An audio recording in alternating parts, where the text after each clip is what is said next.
Flom here, and today I'm excited to share with you a really fun, goofy trick-or-treat bag. So to get started with, you're going to want some felt, you're going to want an image, you're going to want a needle and thread, maybe a little bit of ribbon. For my beginning, I actually used an embroidery pattern, and I'm just showing you here how it works. And I've got my felt already all placed in my embroidery machine. I'm just moving my pattern around to where I want it because I have this idea that this goofy Halloween pattern, which was purchased at ibroidery.com, would just be a really excellent little treat bag. And my image here is that I'm going to use this for my little neighbor. I think it'd be fun to leave her a little trick-or-treat bag on her door right before Halloween. So, or maybe for the teenagers, we'll see. We'll see how many of these I end up making. So for this, all you're doing is just putting your thread in, pushing the green start button, and the machine is handling all of the embroidery. If you don't have an embroidery machine, you absolutely could substitute with an iron-on design or something else that you have come up with. Maybe you could do this in paper and use stickers. You could use a lot of different materials. So I hope that you use this tutorial and have fun with it. But this anyway, there are other tutorials we'll do with the embroidery. For now, we're going to move on to the assembly because the assembly is really what I'm showing you here.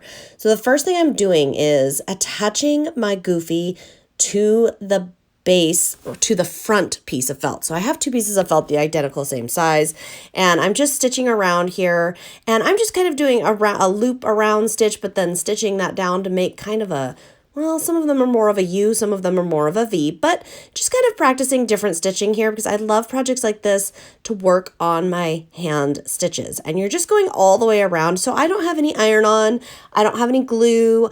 I'm just using stitching to hold this together.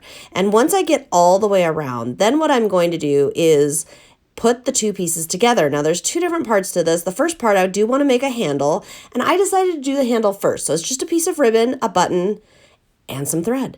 And I'm just going to run the thread through the button a couple times and then tie it. And that's how the handle is going to be attached. And I decided for this, I wanted the handle attached before I stitch the top, not the top, excuse me, the sides and the bottom together to hold it all together. So once this is done, you repeat on the other side. And then I'm just doing a simple stitch here. You could get really fancy. You could do some really fun embroidery stitches if you wanted.